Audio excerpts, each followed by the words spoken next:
आज सबसे पहले उन लाखों करोड़ों युवाओं की बात करनी है आपसे जो कॉम्पिटिटिव एग्जाम्स की तैयारी कर रहे हैं। कोई घर बार छोड़कर दिल्ली में कोचिंग ले रहा है तो कोई सुविधाओं के अभाव में। दिल्ली का मुखर्जी नगर हो या फिर कोटा के हॉस्टल, 5-5 बच्चे एक एक रूम में रहकर घंटों घंटों पढ़ाई करते हैं। एग्जाम का समय आता है, पेपर भी दे देते हैं और फिर उम्मीद रहती है कि इस बार क्लियर हो जाएगा तो घर वालों के सामने सीना चौड़ा करके जाएंगे, अफसर बन के दिखाएंगे उनको। लेकिन चिंता की बात यह है कि पिछले कुछ सालों में इन कैंडिडेट्स की मेहनत को पेपर लीक का ग्रहण लगातार लगता जा रहा है, लगातार बढ़ता जा रहा है। एग्जाम सेंटर्स पहुंचते हैं तो पता चलता है पेपर लीक हो गया। कई बार परीक्षा देने के बाद भी रद्द हो जाती है और छात्रों के पास सिवाय मायूसी के कुछ नहीं बचता। पिछले कुछ सालों में पेपर लीक वाली समस्या हमारे देश में बहुत बढ़ गई है। ये बात केंद्र सरकार को भी मालूम है, इसीलिए आज पेपर लीक पर रोक लगाने के लिए नया कदम उठाया गया। ये कदम क्या है? संसद में आज क्या हुआ? पब्लिक इंटरेस्ट में ये रिपोर्ट हर माता पिता को जरूर देखनी चाहिए।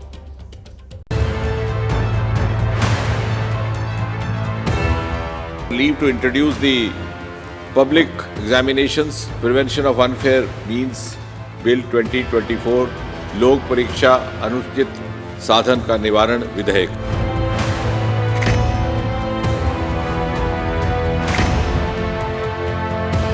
सुनो सुनो सुनो, नौजवानों के भविष्य से खिलवाड़ करने वालों सुनो। पेपर लीक करने वाले पर्चेबाज, स्पेशल 26 वाले मास्टरमाइंड सभी सुन लें। नकल कराने वाले सर्किट मुन्ना भाई और नौकरियों का झांसा देने वाले भी कान खोलकर सुनो। पब्लिक इंटरेस्ट में मौखिक बुनियादी इसलिए है क्योंकि वादों और दावों के मुताबिक केंद्र सरकार ने लिखित में व्यवस्था टाइट कर दी है। लोकसभा में एक बिल पेश हुआ है, नाम है पब्लिक एग्जामिनेशन बिल 2024 लोक परीक्षा अनुचित साधन का निवारण विधेयक 2024। नाम से ही पता चल गया होगा कि सरकार का इरादा है क्या।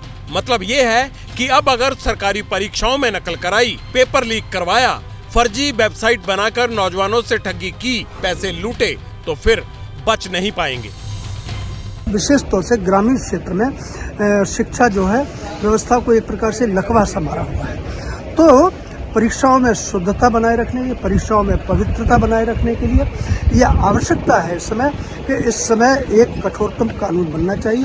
मैं तो कह रहा हूं कि शिक्षा समग्र विकास की आधारशिला है, इसलिए इससे और ज्यादा भी सजा का प्रावधान किया जाता है तो मैं स्वागत करता हूं। केंद्र में बीजेपी की सरकार है और पार्टी के सांसद खुद मानते हैं कि शिक्षा व्यवस्था चरमराई हुई है, सिस्टम को लकवा मारा हुआ है, इसीलिए जरूरी था सख्ती करना। माननीय जी, हम भी पहल का स्वागत करते हैं, लेकिन सवाल है क्या सिर्फ सख्ती से ही सब कुछ नॉर्मल हो जाएगा?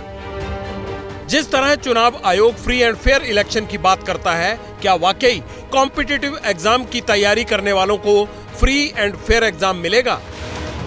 जो दिन रात मेहनत करते हैं उनकी इस बिल पर क्या राय है? एजुकेशन सिस्टम ऐसा हो गया है कि आपके मार्क्स मैटर भी नहीं करते, आपको चिट्स मिलती हैं। एंड मैंने रियल लाइफ में, आई एम फ्रॉम यूपी, मैंने देखे हैं ऐसे एग्जांपल्स। ये जो रिफॉर्म है ये एक बेसिकली एक रेडिकल चेंज है, लेकिन जरूरी चेंज है। इतनी मेहनत करते हैं उसके बाद एग्जाम चीटिंग की वजह से कैंसिल हो जाते हैं और जो पकड़े जा रहे हैं, जो भी हो रहा है उनके साथ होना जरूरी है। देश में जो भी गलत काम होते हैं सबके लिए कुछ न कुछ प्रावधान होते हैं, बट सबसे बड़ी चीज़ होती है उसको एग्जीक्यूट करना। जब तक कि उसको एग्जीक्यूशन में नहीं लाएंगे ये चीज़ नहीं सुधरेगी और इसके लिए हम सबको भी एक कलेक्टिव रिस्पॉन्सिबिलिटी लेनी होगी कि हम भी उस चीज़ का पार्ट ना बने। यानी बात कुल मिलाकर नियत की है। नियत सही होगी तो फिर नौजवानों का हक कोई मार नहीं सकेगा। बहरहाल इस विधेयक में और क्या खास बातें हैं ये समझना बहुत जरूरी है। इस बिल के दायरे में UPSC, SSB, RRB, banking, NEET, JEE, SCT और केंद्रीय विद्यालयों के दाखिले में होने वाली सभी परीक्षाएं आएंगी। सामूहिक तौर पर नकल करवाना या पर्चा लीक करना गैर जमानती अपराध माना जाएगा। अगर कोई नकल करता पकड़ा गया तो उसे कम से कम 3 साल की सजा और 10 लाख जुर्माने का प्रावधान है। जिस संगठित गिरोह ने नकल करवाई या पेपर लीक किया और जांच में ये साबित भी हो गया तो फिर 1 करोड़ का जुर्माना और 10 साल की कैद हो सकती है। बिल में एक जांच समिति बनाने का भी प्रस्ताव है जो कंप्यूटर के जरिए एग्जाम प्रोसेस को और ज्यादा सिक्योर बनाने की सिफारिशें देगी।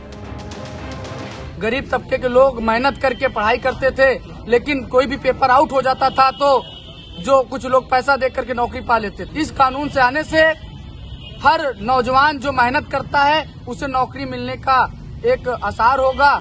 यह विधेयक इसलिए योग्य है क्योंकि इससे शिक्षा का व्यापारीकरण बंद होगा। इससे जो है हमारी शिक्षा व्यवस्था सुधरेगी और नकल माफियाओं पर लगाम कसेगा। अच्छी बात है, नकल पर रोक लगनी ही चाहिए, लेकिन ये देश मेरा रंगरेज है बाबू, यहाँ घाट घाट पर जादू घटता है। साहब, कानून लागू करवाना अपने आप में एक चैलेंज है। जैसे ही लोकसभा में बिल पेश हुआ, उसी दौरान मध्य प्रदेश में 10वीं के हिंदी वाले पेपर लीक होने की खबर आ गई। आज ही बोर्ड का एग्जाम शुरू हुआ और आज ही बच्चों के व्हाट्सएप और टेलीग्राम पर पेपर सर्कुलेट हो गया। जिला शिक्षा अधिकारी के पास भी ये पर्चा आ गया कि इंदौर जिले में प्रश्न पत्र आउट की कोई घटना नहीं पाई गई है और ये सब कुछ तत्व हैं जो बच्चों को विचलित करने के लिए या लोगों में किसी शासकीय तंत्र की बदनामी के लिए इस तरह की खबरें मीडिया में प्रसारित करते रहते हैं। इस बिल में कुछ और प्रावधान हैं जो नोट करने वाले हैं।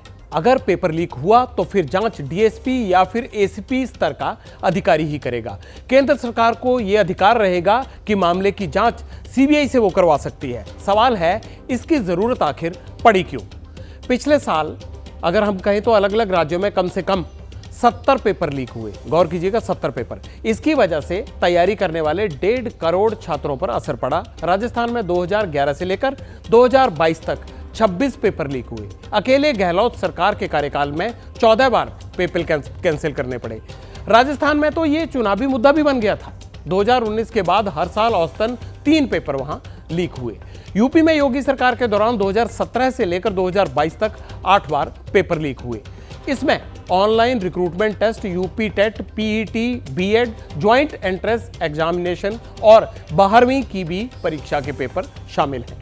इसी तरह पिछले कुछ सालों में गुजरात में 14 बार, पश्चिम बंगाल में 10 बार, बिहार में 6 बार अलग अलग पेपर लीक हुए। यानी इतिहास काफी लंबा है।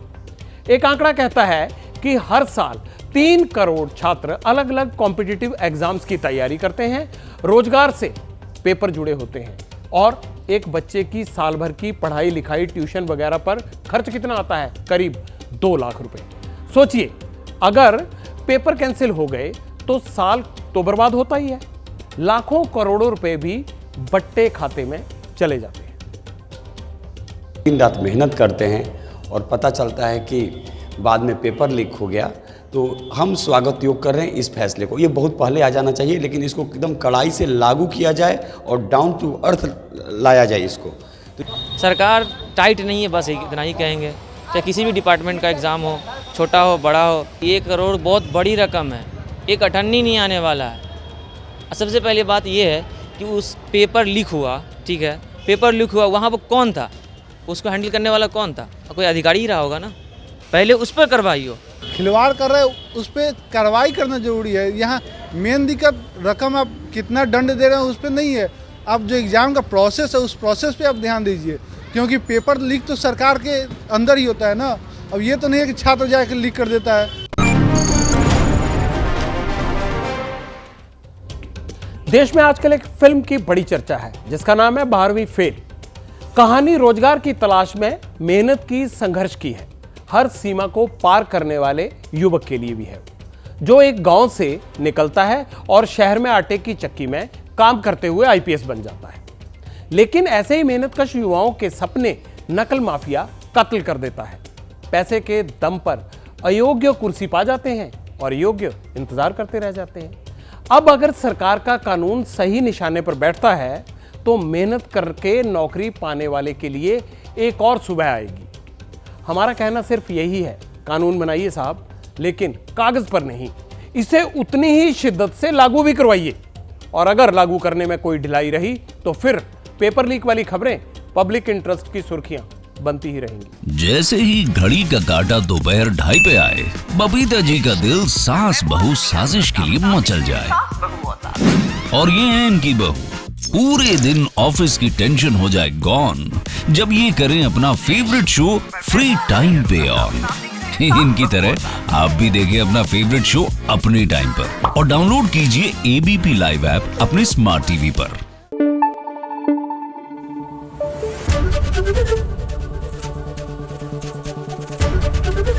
एबीपी न्यूज आपको रखे आगे।